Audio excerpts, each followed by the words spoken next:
Hi ho, it's off to work we go. Going to the garden, gonna show you some things. And I got my tripod, and so let me set this up. So the garden is looking lush. My okra plants are very tall. The tomatoes are also just going crazy, and I'll show you closer in a minute. The rain that we got was sort of helpful, but it was almost too much because my tomatoes were fruiting and some of those got split. Okay, see that little split there? That's not a bad one. I had many that were really busted open. Maybe I'll find one in a minute, but that's what I'm talking about. It can rain too much when the fruits are ripening, and then you end up having your fruit split. One thing I do when I come out here is I'm always careful looking around, because we do live in Texas and there are rattlesnakes and copperheads and all sorts of things that I don't want to be surprised by. Some soothing footage of me picking tomatoes. Here's one that's split way worse. You see that? Hopefully that's showing up.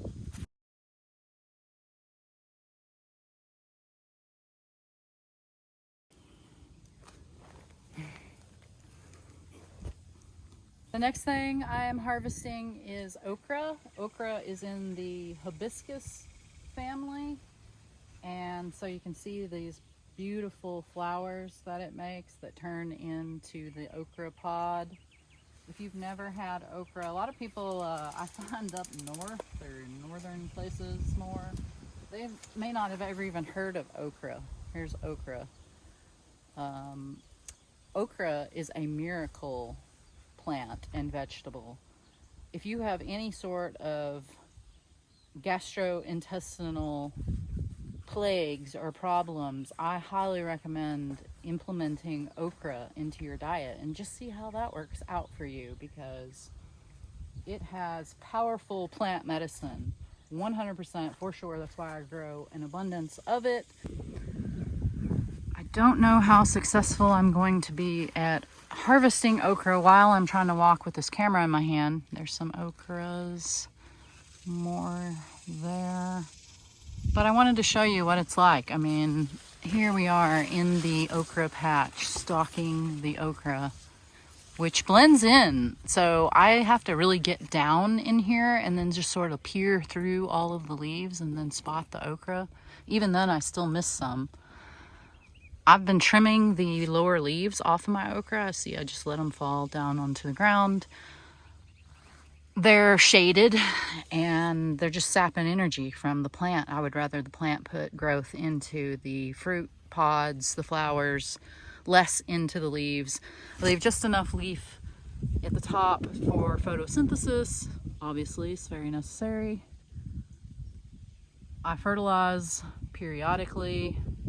I use both a nitrogen and a phosphorus potassium fertilizer, depending on where the plants are in their growth. Anyway, this is it. We could make a new horror movie, right? Children of the Okra Patch.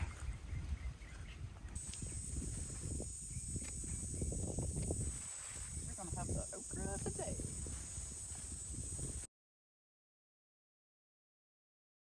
Here's some of the okra. There are different kinds of okra, just as there are multiple kinds of all manner of plants usually. I have a couple of different green varieties growing out here. Honestly, I don't remember what they are. I think one's Clemson spineless, which is pretty common. Then I have a red okra. Can you see the red okra is not being as prolific for me, so I don't have very many plants of it. I just think it's cool to try out different varieties, and I would like to expand my okra game in the future. So maybe next year. Here's today's pickings from the garden. I got a lot more tomatoes yesterday, more okra yesterday. About the same amount of squash. I'm getting a couple off of the plants I have out here oldest, and they're starting to get kind of wore out, not producing as much fruit. Talking more about okra, okra is a heat-loving plant.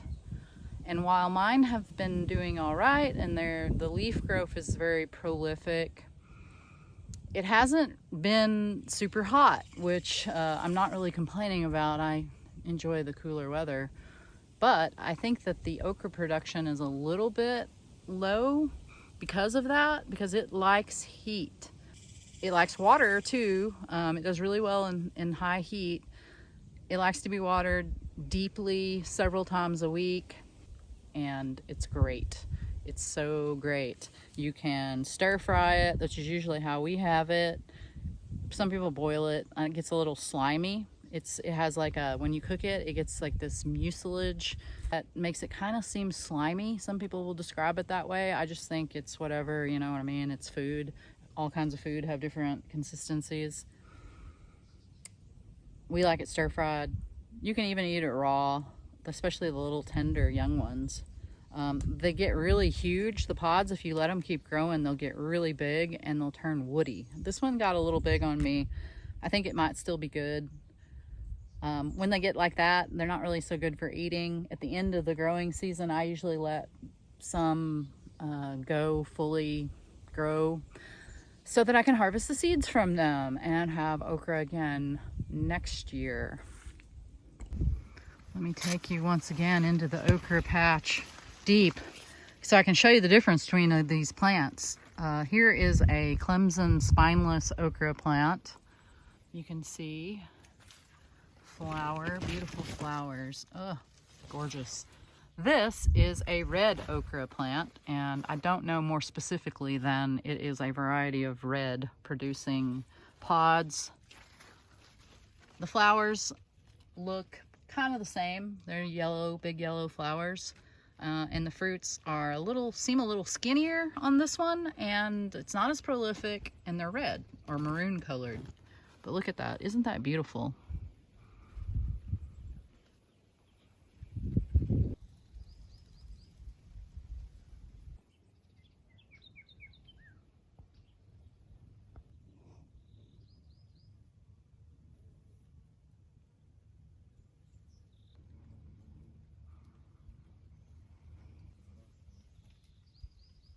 Hello, bumblebee.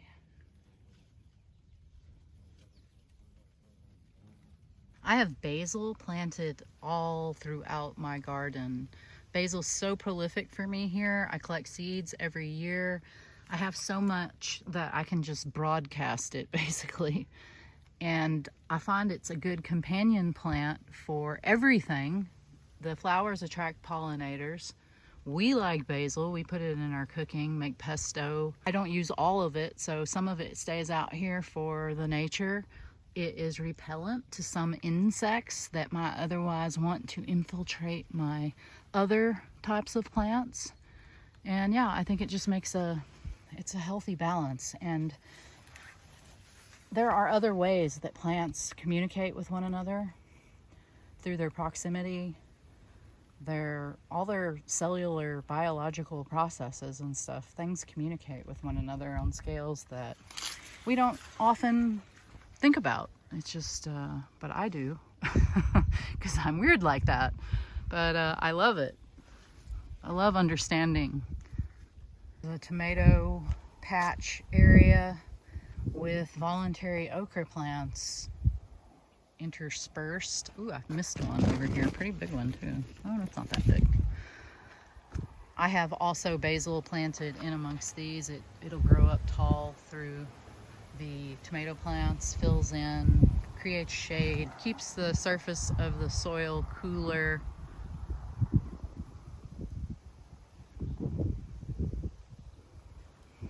Let's go look at my peaches. I felt a raindrop. We have like a 40 or 50% chance for rain. I don't know. That's the last time I checked. These forecasts are changing throughout the day. Here's my peach tree that is about to yield ripe fruit. It's not quite there, just a little bit. a little bit more, and it will be ready. And these are peaches that we got from our neighbor that we used to have. They moved away, but he gave us peaches, and I planted the pits out here, and these grew. They're cling-free variety.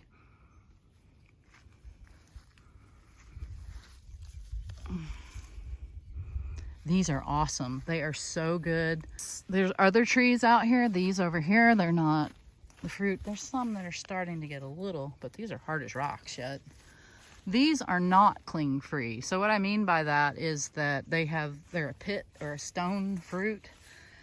They have a large seed in the middle. These, the flesh of the peach clings to the seed, and they're pain to cut up because of that. These, however, the flesh comes away from the seed very easily, and they are a favorite. I need to plant more of these. Okay, that's it for the garden tour today.